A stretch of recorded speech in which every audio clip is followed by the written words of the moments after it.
तो जब भी हम क्या करते हैं कि डेड मदरबोर्ड के लिए चेक करेंगे, डेड कंडीशन के लिए, उस कंडीशन में देखो ये बिल्कुल वैसा बोर्ड है, मतलब बिल्कुल नीट एंड क्लीन।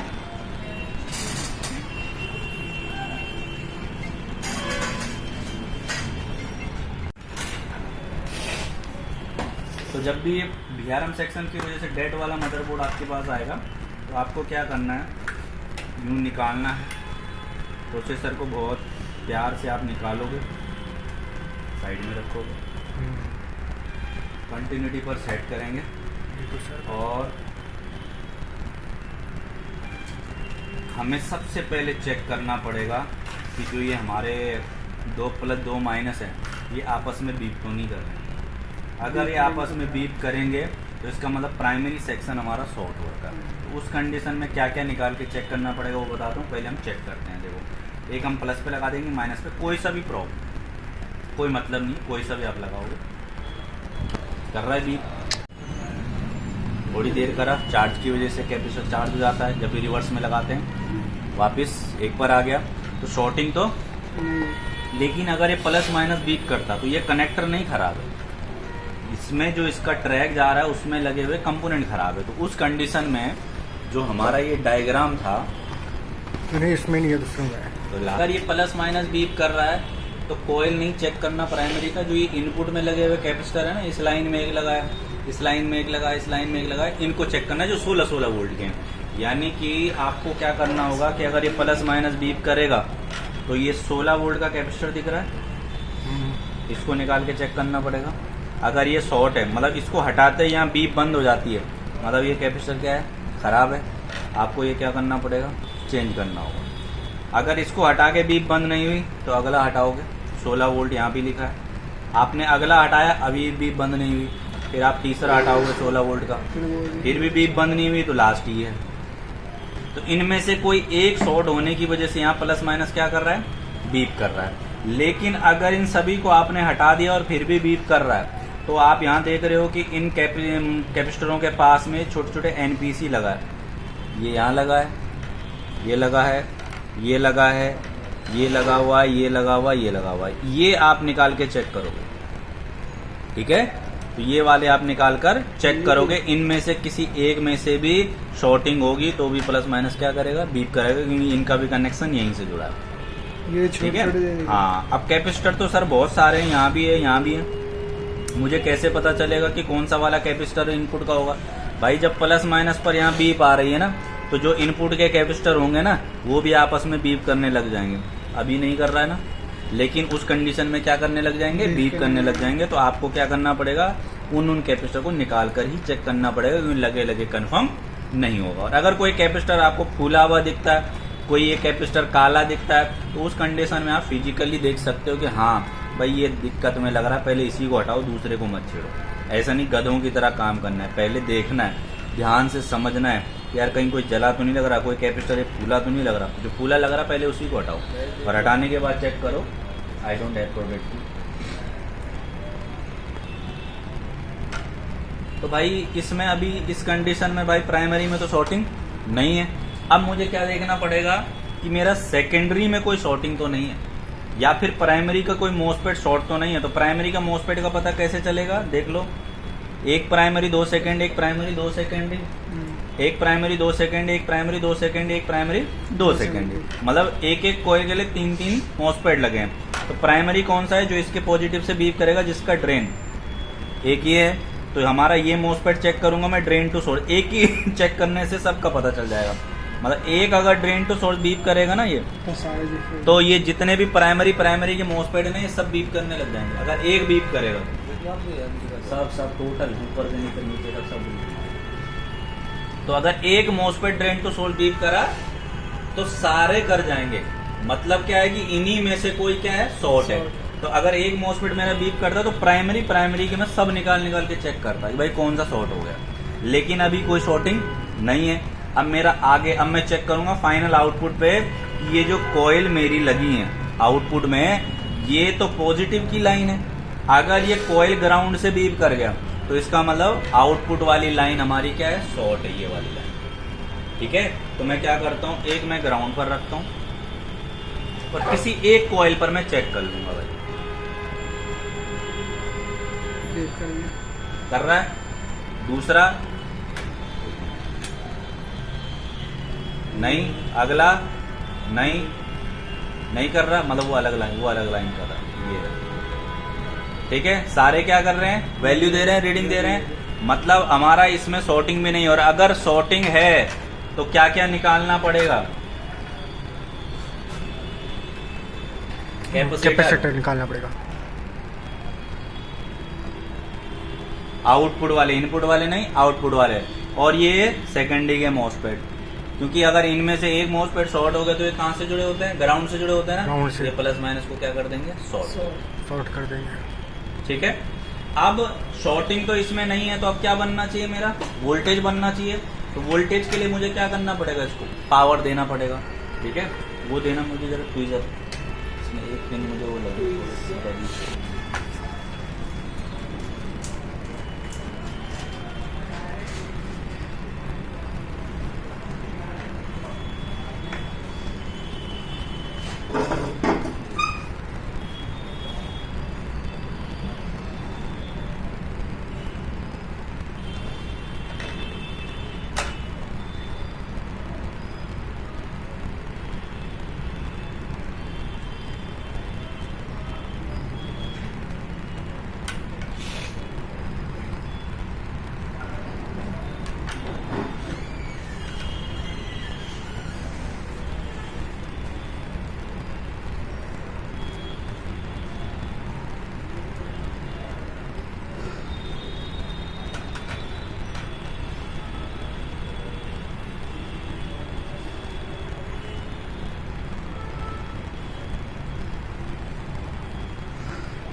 जैसे कुछ पिनें मुड़ जाती तो इस तरीके से सीधी भी हो जाती हैं। ठीक है, आराम से ध्यान से देखना। हल्की पिन होती है, बहुत सॉफ्ट होती हैं, पर ज़्यादा कैसे ऐसे भी करोगे ना टूट जाएगी। बहुत ध्यान से देख कर करना पड़ता है। 3 पिन टेढ़ी थी, हमने सीधी कर दी। अब हम इसको इसके कट के हिसाब से बिठाएंगे। हमारा एक कट बना है यहाँ पर, एक कट बना है यहाँ पर। कट के अकॉर्डिंग रख देंगे इस तरीके से। थोड़ा सा जो हमारी पिनें हैं जो बैंड हो गई थी उनको हम दोबारा से रीचेक करेंगे। प्रोसेसर रखने के बाद कोई बैंड तो नहीं होगी, तो वापस से कोई बैंड तो नहीं होगी, देखना पड़ेगा।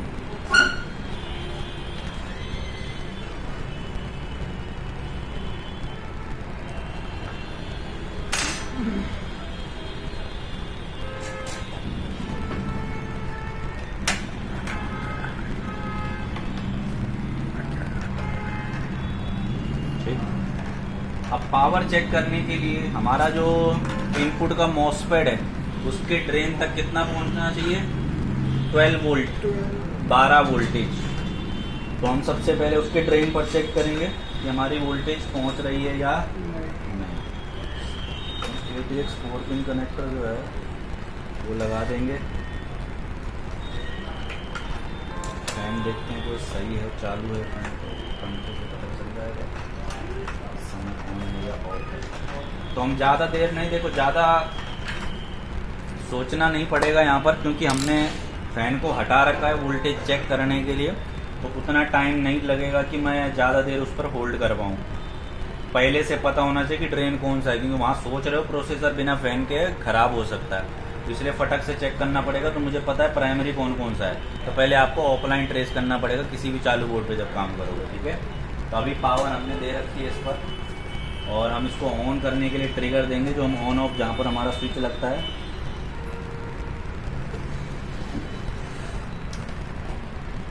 यहाँ पंखा घूम गया है, तो मेरा वोल्टेज बन जाना चाहिए यहाँ पर 12 बन गया। ठीक है, इनपुट पर कितना बन रहा है, 11-12 बंद हो गया।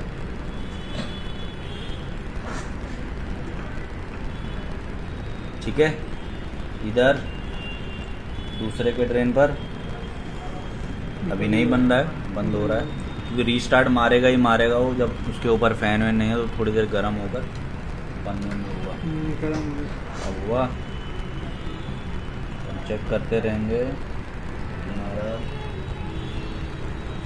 देखो ये आउटपुट की वोल्टेज है, आउटपुट पर कितना बन रहा है? अभी तो नहीं बन रहा। ऑन होएगा, जब ऑन होएगा तब बार बार रिस्टार्ट मारता ना। 74 ठीक 80 के है। आसपास लगेगा। तो कितना लिख रखा है मैंने, वोल्टेज मैंने कितना लिख रखा है? अपने 0.6 से 2.5 तक। हाँ, तो 0.6 वोल्टेज कितना आ रहा है अभी? 0.7 आ रहा है, 7 या 0.8 आ रहा है। तो इसका मतलब है कि हमारा वोल्टेज इसमें बन रहा है, तो VRM हमारा काम कर रहा है, प्लस हमारा जो प्रोसेसर है वो भी हीट हो रहा है। तो पहले तो आप जब भी आपके पास कोई आता है VRM सेक्शन के लिए, आप चेक करते हो तो प्रोसेसर अगर हीट हो रहा है तो मतलब वोल्टेज पहुंच रहा है। होता ये है, देखो ये क्यों लगा रखे होते हैं पहले मैं समझाता हूँ। मैंने बोला था कि मैं VRM का ही समझाऊं।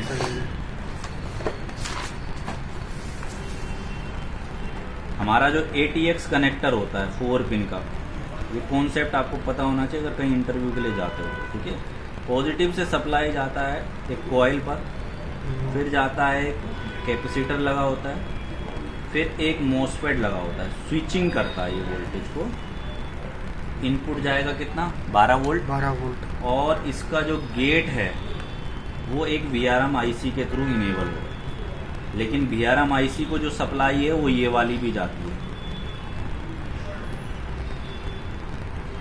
कौन सी वाली? VRM को चलाने के लिए कौन सी सप्लाई जरूरी है? VRM IC। VRM वाली ही सप्लाई, यानी कि जो 12 वोल्ट निकल रहा है। अब यहाँ पर इनपुट होगा तो फिर क्या होगा, ये क्या करेगा? गेट को इनेबल करेगा। गेट का ठीक है, गेट जब इनेबल होता है तब यहाँ से वोल्टेज बाहर निकलता है, स्विच होता है वोल्टेज। ठीक है, और ये वाला जो पॉइंट होता है, ये वाला रजिस्टर वगैरह के थ्रू इसी VRM IC से कंट्रोल होता है, कि मतलब जब हमारा यहाँ पर वोल्टेज है, आउट वोल्टेज कितना हो रहा है या नहीं हो रहा है, उसका फेस कहाँ निकलेगा, इस VRM को बताएगा। तब जाकर ये है कि जो हमारा दूसरा मॉसफेट एक सपोर्ट के लिए लगा होता है, ये इनेबल होता है। और इसको इनेबल कौन करता है? फिर से VRM IC। यानी कि जब यहाँ पर वोल्टेज निकलेगा तब ये इसको बताएगा VRM IC को कि भाई वोल्टेज हमारा क्या हो चुका है, आउट हो चुका है। अब ये जो मॉसफेट है ये इनेबल होगा और जितनी भी एक्स्ट्रा वोल्टेज है उसको कहाँ कर देगा? ग्राउंड कर देगा। और जो बची हुई वोल्टेज 0.65 से लेकर 2 वोल्ट या 2.5 वोल्टेज तक हमारा कहाँ पर रहेगा? इस कॉइल पर।